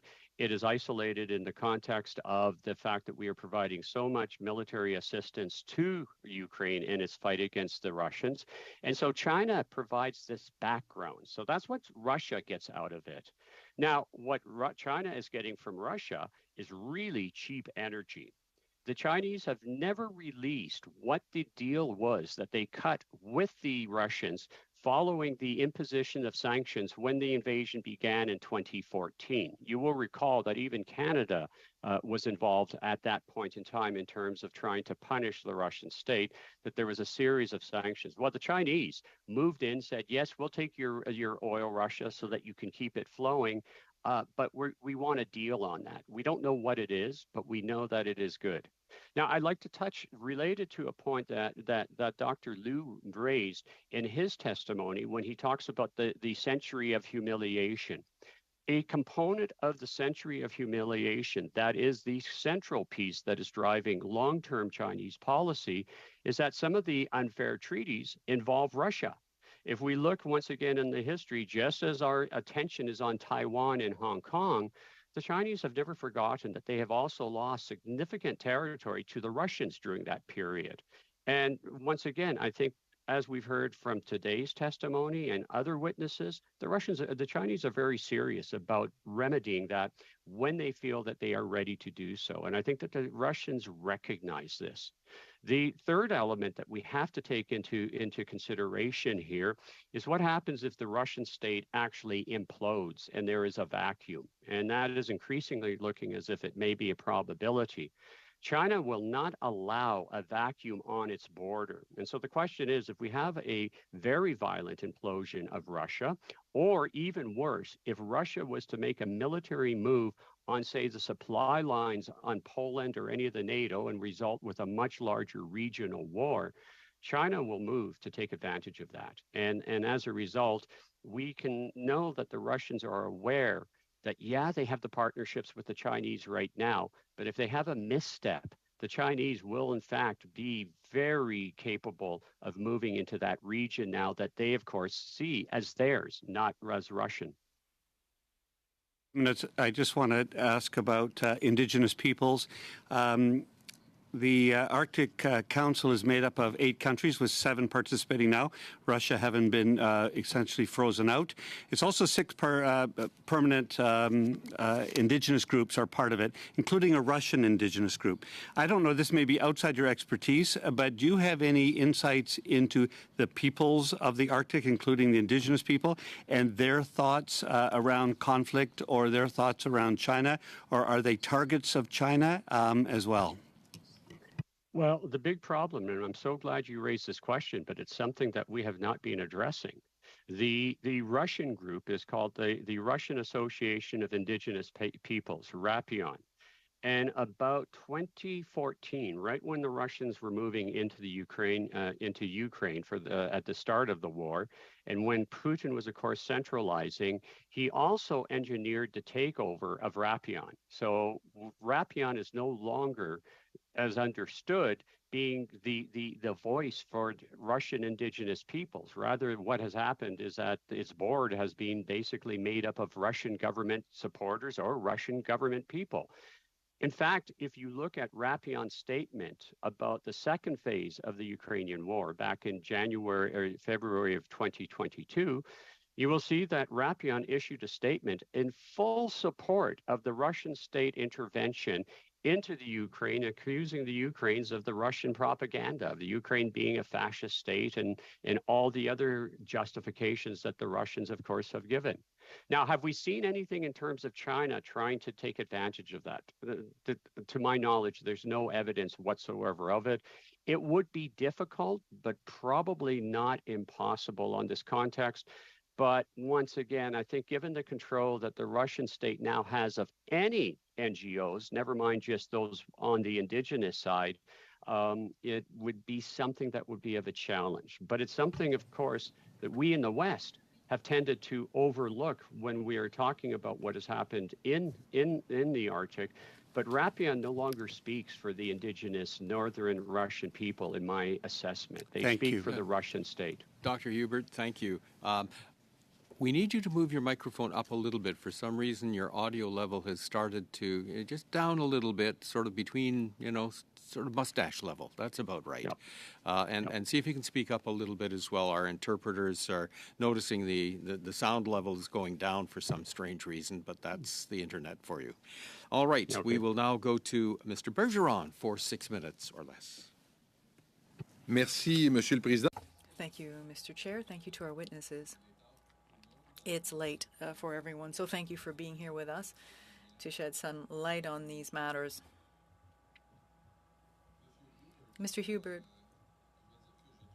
I must say that I find your presentation on the Arctic fascinating, specifically because in some of your writings, the authors of which are Ryan Dean and Whitney Lackenbader. Selected writings 2010, 2021. Dans cet ouvrage. So the thesis of this document seems to be that the PRC will give regions that are closer to it more significance, and that actually, so more importance to regions in proximity to the PRC, and that they view the world as a series of concentric circles of decreasing priority. As a result, the authors argue that the PRC will risk undertaking provocative actions closer to home, but will refrain from doing so in distant regions like the Arctic. But in hearing you, we might think that perhaps China is quite closely interested in what's happening in the Arctic, but that it is also giving itself an operational capacity to act in the region. How do you reconcile this vision of concentric circles raised by Mr. Dean and Lackenbauer in a document that you've worked on as well, and something that you're saying, which is that China is a threat to the Arctic? Well, thank you for the excellent question. A shout out to my two co-authors that were former students. Dr. Lackenbauer in particular and me have a disagreement in terms of how to understand the direction of the Chinese threat.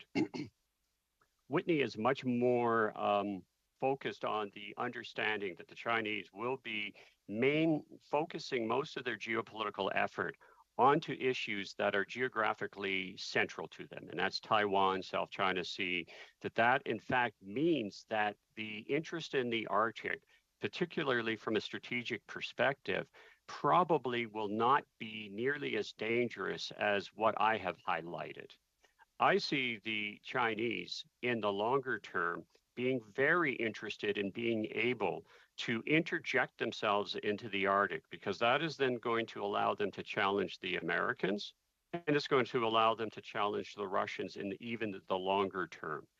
And where we have a disagreement is trying to determine what can we interpret in terms of future force development that will either accentuate his argumentation, which would mean that your aerospace and your maritime force composition is going to be strictly blue water, or my argumentation that we have to be looking at more white water capability, and that means basically the submarine capabilities. And the reality is, we don't know at this point, but it is a very vigorous debate that we and other members of the community have been trying to address. My position, I will be very frank, is that in the long term, we can expect the Chinese being a major strategic player within the context of the Arctic.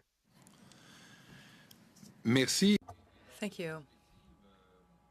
And in this vein, we get the feeling that Canada, for many years, has neglected the Arctic and neglected its allies,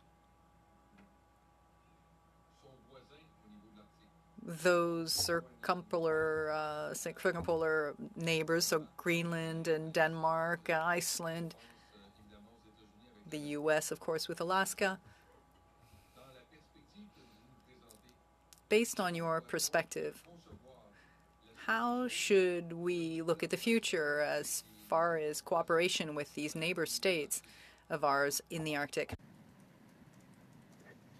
Well, I mean, this moves slightly off of China, but the reality is if we look at what all of our Nordic partners are doing in NATO, and we have to accept that the Turks at one point will allow the Swedes and the Finns to join NATO. It's a matter of what price they're going to exact for that.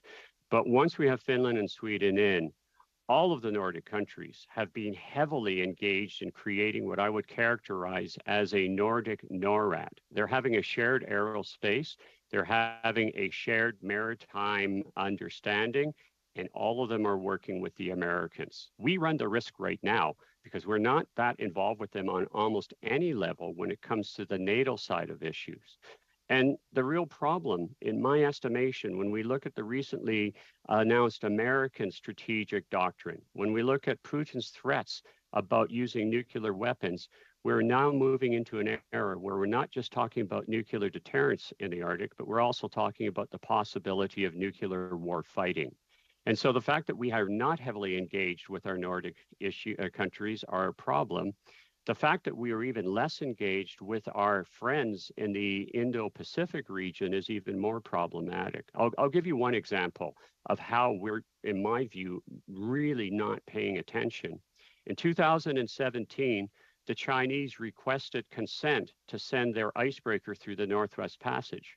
You will recall that we say our official policy is that the Northwest Passage under Canadian Arctic sovereignty is ours. Well, I don't understand why we gave them permission, because we know as they are going through, they're going to be doing deep sea bed mapping. They're going to be looking in terms of determination for submarine passages. I don't know why, if in fact the claim that Canada has sovereignty over the Northwest Passage, we just simply said, sorry, China, we don't think it's in our defense interest to allow it. But we did allow them. And so I don't think that we think in the strategic context. Thank you very much for that. We'll now go to Ms. McPherson for 6 minutes or less. Thank you, Mr. Chair, and thank you to all of the witnesses. It is very late this evening, so thank you for being here and sharing your expertise with us. Obviously, Mr. Hubert, or Dr. Hubert, the things that we're hearing from you are not necessarily surprising, but of course very, very shockingly, very scary, I guess I could say. Now, you were just talking to my colleague, Mr. Bergeron, about our allies and how we need to work with those allies in the northern countries. And you talk a little bit about nuclear deterrence, nuclear war potential that we have there, what we should be doing with our allies. Is it too late? Is the power that we have within China and Russia, like, is the power that they have militarily, have we acted too late? And I mean, knowing the situation that we find ourselves in now, what should Canada prioritize? You know, knowing the limitations that we have, the limitations with our capacity for procurement, the limitations with what we have failed to do in terms of developing the Arctic. if you were the Canadian government, prioritize for me what your next steps would be. Okay. Please. Well, it's never too late. We don't find ourselves yet in the type of conflict that there is a direct potential. And I dare say our allies have become very attuned to this, particularly after the Ukrainian war starts in 2014. We see this in the Nordics. We also see that with our Indo-Pacific friends in terms of how they have been responding. I also always remind my students that if we look at determination to act, I point out to them that at the time of Tiananmen Square, Canada had a larger defense budget than China. Our defense budget was about 22 billion in those dollars at that point. If you look at CIPRA's figures, and it's always difficult to know with any certainty, but we think that China's defense budget was about 17 billion. And so we see the manner in which political determination will ultimately make all the difference. Now, of course, China has a much larger economy, and we can get into that. So what would I recommend? Well, first and foremost, to deal with the Russian threat, we have to become much more serious of following through what we say we're going to do. In other words, the map of modernization of NORAD and North American defense is a sound one. But the question of putting off the 38.6 billion to when the next election comes, I think is trying to play sleight of hand in this context. We have to get serious. We have to say this is as serious as anything that we face in climate change with the pandemic, and that means making the expenditures as soon as we can. On the Chinese side, what we need to be doing is getting as serious as we have in the past with our European and American allies and making our Indo-Pacific friends into allies. I think that the only way that we can respond to all of the types of threats that we have heard in terms of what China poses in the long term will only be able to be complete if we have a NATO variant of some form of alliance, not just friendship, alliance with those that are like-minded in terms of being able to respond. And so politically, we need to be trying to help with that. We won't lead. No one will take us serious on that, but we can at least be supportive of it. But we can definitely turn around and start actually getting the expenditures we need. And even more chilling, we need to be thinking about these worst case geopolitical threats that we now face. They're not science fiction. Thank you for that. That's very interesting. And obviously, having an Indo-Pacific strategy, one hopes that when we do get that Indo-Pacific strategy, that will help with turning those friends into alliances. And I guess maybe what I'll do is ask Dr. Liu that the next question that I have with regards to diplomacy and how the diplomatic efforts can be assisted to enhance the protection around Taiwan. In your 2014 article, Taiwan's Valuable Diplomacy in Times of Uncertainty, you outlined the positive outcomes of Taiwan's diplomatic engagement with 22 allies. At present, Taiwan has official diplomatic relations with only 14 states. Could you talk a little bit about the outcomes of Taiwan's diplomatic engagement with its allies and what role the PRC has played in diminishing Taiwan's ability to develop those diplomatic relationships? Yes, thank you for your wonderful question. To me, I would say China right now is actually seeking a great power status, not only in the Arctic, but also in the Indo-Pacific, of course. So if we follow this line of reasoning, and we can see that in the past few years, especially from 2014 until 2022, we can see that China intervened Taiwan's engagement with its international friends and in and Taiwan's participation in international organizations.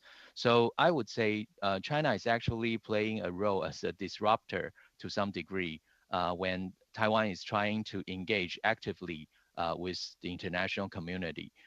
So in the past, in terms of bilateral relations, you can see that China tried to, I wouldn't say bribe, but they actually put higher bid to win over our diplomatic allies. And in the international organizations, China tried very hard to exclude Taiwan's participation. So in the past few years, Taiwan adapted to this situation. We try very hard to collaborate with like-minded countries. Throughout, for example, the GCTF, right now Canada is also part of this framework for cooperation. This is a very good development for Taiwan to be seen, and also for the international community to have a better opportunity to cope with the global issues such as disaster relief and humanitarian assistance. Those are quite important issues in the Indo-Pacific area. So to me, I would say now, I totally agree with Professor Huber, because China always has a long-term perspective on those kind of things. What kind of status China is looking for? I believe at the end of the day, they want to become #1 in the world. So from Taiwan's perspective, for now, I would say maybe we need to work together to shape what China wants and let China know that China's decision would have consequence, so that we keep our own words and we follow through our commitment. Then we can help to shape China's intention in the future. Thank you, Dr. Liu. We'll now go to Mr. Chong for 5 minutes or less. Well, thank you, Mr. Chair. Thank both our witnesses for appearing tonight. First question I have concerns Russia and China's military cooperation in respect of submarinal capacity. You know, I read with alarm when Nord Stream 1's pipeline was blown up in the Baltic Sea, blowing a 50-meter hole in that pipeline because there were suggestions that Russia had committed this act of sabotage, and it immediately brought to mind Russia's submarinal capabilities. And so that led me to think about what's going on in the Canadian Arctic with China and with Russia, and thinking about what submarinal vulnerabilities we have, not just in the Arctic, but in our coastal, on our Atlantic and Pacific coasts. And I started then thinking about the myriad of internet cables that carry the world's digital communications between North America and Europe, between North America and Asia, in the Indo-Pacific region. And many of those cables emanate from Halifax, Nova Scotia, from other parts of Nova Scotia, from the British Columbia coast. And so how important is it that Canada develop submarinal capacity to monitor not just the surface of our coastal waters, but also the submarinal parts of our coastal waters? Professor Hubert? Well, thank you for the excellent question. It's of absolute importance. Just to add on to your listing of the Russian, we think that it's the Russians designed a special submarine. It's basically a typical SSN. It's the Belgorod, but it also has the capability of carrying a deep diving mini sub, and that's what we suspect was doing the cut. Not only was Nord Stream attacked, but we also, and this is something that Canadians are not aware of very much, is that prior to the onset of the second phase of the war back in February, the Russians also cut the fiber optic cable between Svalbard Island and Norway, where a very significant amount of information of a security nature is given. And so the Russians have demonstrated to us that they have this capability. Within the Canadian context, we really don't have any ability of being able to respond. We have our 4 submarines that are very capable, but as everybody knows, they are not under ice capable. So that means that entire region is left open. The problem that we face is, even in terms of what the minister promised in June in terms of remedying many of the aerospace difficulties, I think, and this has been brought out so brilliantly in the very recent audit that the Auditor General released on terms of how we were able to see what we're not doing for Arctic sovereignty and security. There's nothing in terms of the modernization of our underwater listening capability. We're not talking about it in the context of what we do with the Americans. and we're not talking about what we may want to do. We had one scientific program called Northern Watch, but there's nothing that really came of that. And so there's nothing, sir. Thank you. Just a couple quick follow-up questions. Is China developing the same kind of submarinal autonomous capabilities that Russia has already developed? We haven't seen any sign of it. If we go to the open literature, Jane's, and the usual sort of information we get, we haven't seen that, but that doesn't necessarily mean that they haven't done it. Something like this can be developed very secretively. Most of you will be aware, of course, that one of the Chinese bases, the submarines don't surface. There's a tunnel into the island where it's based. So if they're developing this capability, they could have developed it without us knowing, and that's indeed a possibility. I would note that in your earlier comments, Professor, you indicated that China has a larger Navy in terms of the number of ships that it has vis-a-vis the U.S. Navy, but I would also note that the U.S. is a larger Navy in terms of its overall tonnage compared to the Navy of the People's Republic of China, and I think that's an important thing for the committee to take note of as well.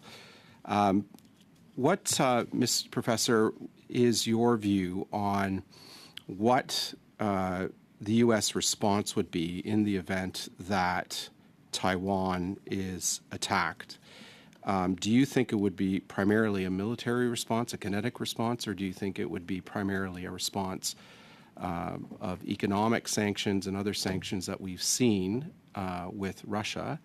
And if it's the latter, how do you believe that would affect Canadian trade and investment? We'd need a very short answer, please, Dr. Hubert. Sure, absolutely. I think that it would be kinetic response. If the Americans do not respond with kinetic responses to a Chinese invasion, basically they are handing the Indo-Pacific region to China at that point in time. There will be economics, and it would be completely disruptive to Canadians in ways that I don't think many people would understand. I mean, few Canadians understand how much coal we now sell to the Chinese. It's our number one export. And there's no way of getting that to China in a war zone. So, I mean, basically, BC would suffer very directly. The Walmarts would suffer. I think that it would be like with the supply chain. It would presumably catch everybody by surprise, but it shouldn't. Thank you very much. Now to Mr. Iacono for 5 minutes or less. Merci, Monsieur le Président. Thank you, Mr. Chair. During my most recent visit to Taiwan, the delegation had interesting conversations with parliamentarians in Taiwan.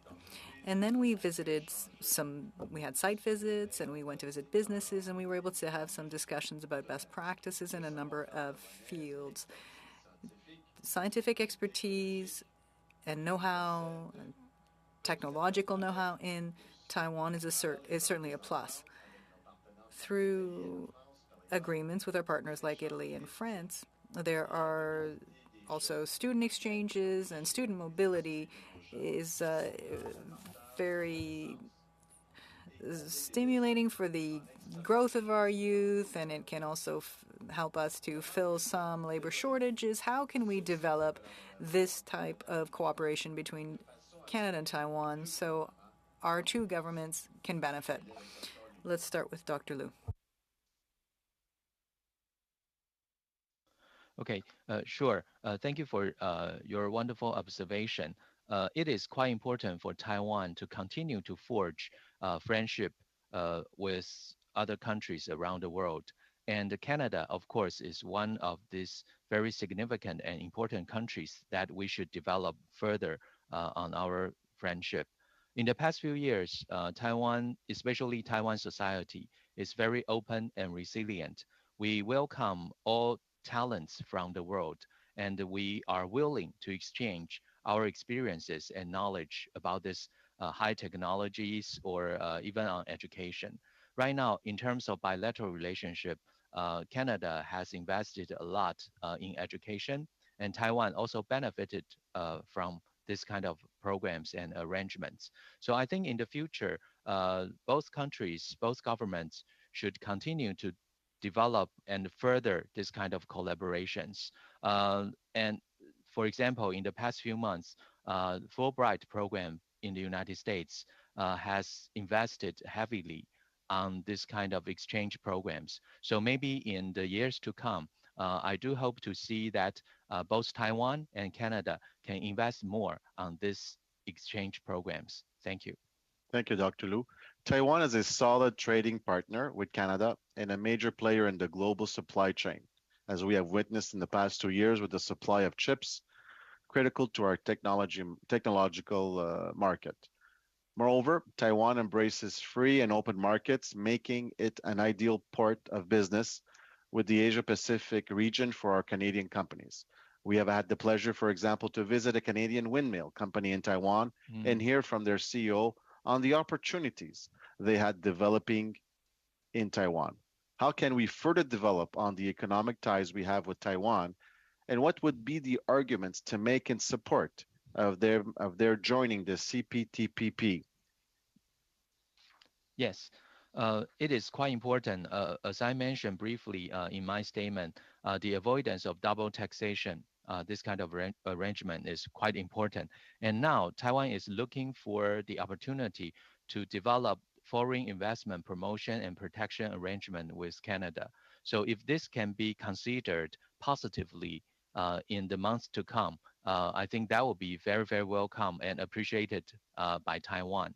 And for other arrangements, I think it is also for example, the CPTPP, because right now China and Taiwan already submitted our bid separately for that.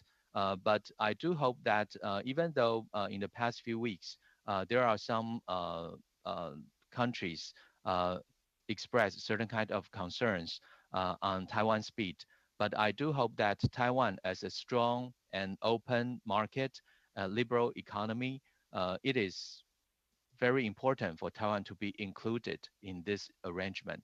And after that, if Taiwan can be admitted, Taiwan can contribute more, and we can all benefit from Taiwan's inclusion to CPTPP. Thank you. Thank you, Dr. Liu. Mr. Chair, how much time do I have? You have 20 seconds, sir. I think you're really out of time for all intents and purposes. But sorry, Professor Hubert, I had the next question for you. Thank you, Mr. Iacono. We'll now go to Mr. Bergeron for 2.5 minutes. Merci, Monsieur le Président. Thank you, Mr. Chair. Mr. Hubert, I'd like to get back to the question asked by Mr. Chong by asking you this. How much credit should we give to the U.S. President's statements in response to a question as to previous statements he had already made, said that he was prepared, unlike in the case of Ukraine, to send military forces in the context of an invasion of Taiwan by China? We have to take it very serious. And this is one thing, of course, that historians in the U.S. always remind us. The issue of who lost China is a driving feature in American politics, and that goes back to 1949.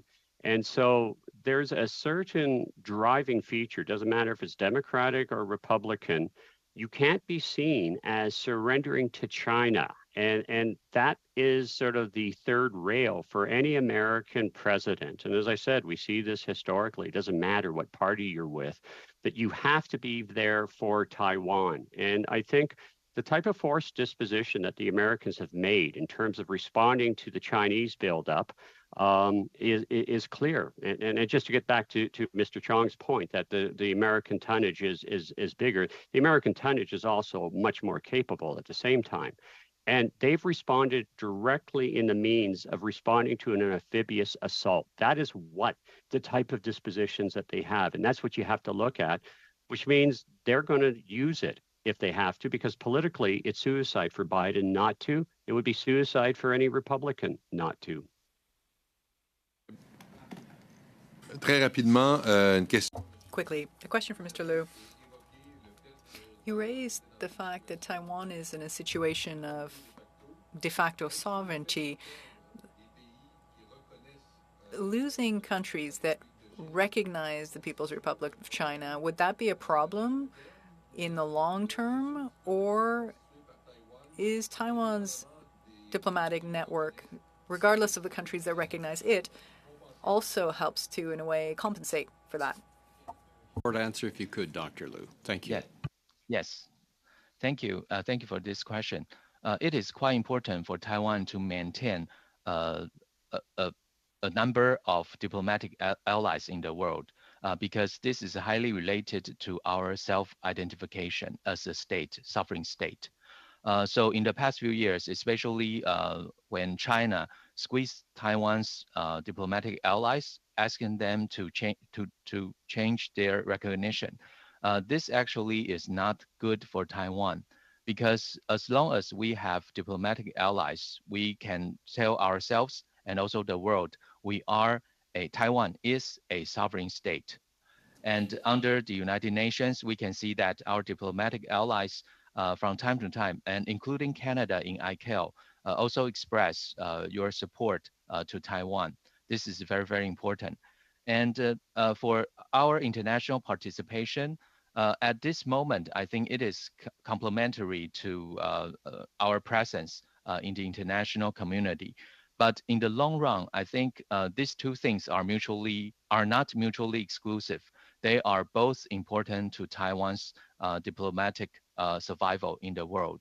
So I do hope that for Canada and for our friends around the world can continue to support Taiwan in the international community. Thank you. And now we'll go to Ms. McPherson for 2.5 minutes. Thank you, Mr. Chair. And again, thank you to the witnesses. Mr. Hubert, Dr. Hubert, you're speaking about that relationship between China and Ukraine and how at the moment it is beneficial to them to have that relationship. And that I think you discussed with Mr. Oliphant where they were aligned and where there was those differences. And from my understanding, what you're saying is that relationship will stay intact as long as it is beneficial to China, and that relationship will end when that no longer is the case. What are the triggers for that? Could you talk a little bit about that, please? Yeah, there's three triggers. The immediate trigger, as I said earlier, would be a collapse of Russia. If this war turns to be exhausting, and the Russian state, and that means the Putin administration, collapses and there's a vacuum, there's nothing that moves in to fill it, that would be one trigger for China immediately responding because that becomes a threat on their border. In the longer term, the trigger will be, of course, when they get satisfied that they have become the dominant power. In other words, at this point, they know that they are still secondary to the Americans. They're taking all the necessary efforts to try to match them on military capabilities. I think when they get to the point that they feel that they're able to actually challenge the American as a full equal, then that will be the other trigger in terms of being able to pursue the correction of the unfair treaties, the century of humiliation, and going after the territory of Russia. The other long-term trigger is what's going to happen to population growth amongst the Chinese-Russian border in the Siberian area. We know that in the Arctic region, the Russian area is being depopularized. The people are moving away just because of the difficulties. The Chinese population may not be controllable in terms of keeping them out of that region, and that very well could start to become a trigger that I don't think the Chinese government may have complete control over in that regards. The last trigger that's going to happen is, of course, what happens to the American state.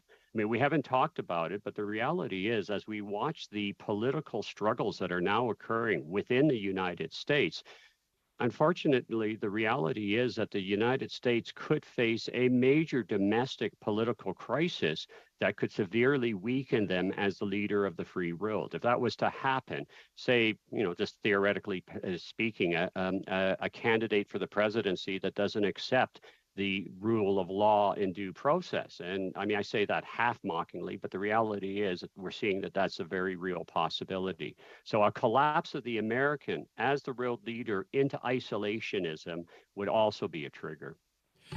Well, with that, we'll all go home and hide under the bed for a while. I wanted to thank Dr. Hubert and Dr. Liu.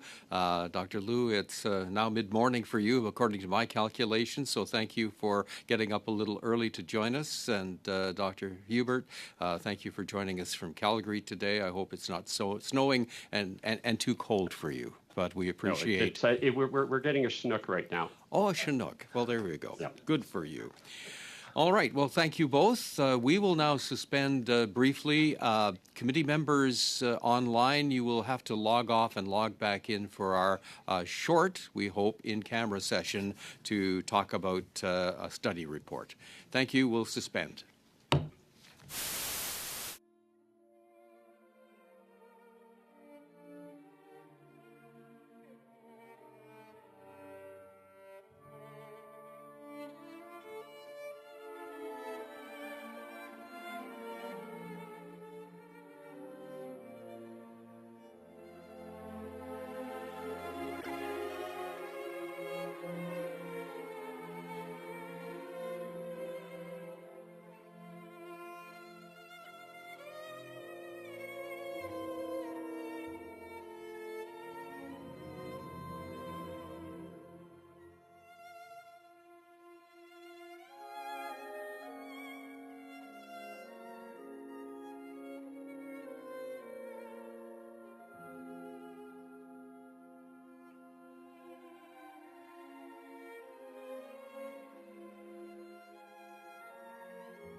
you.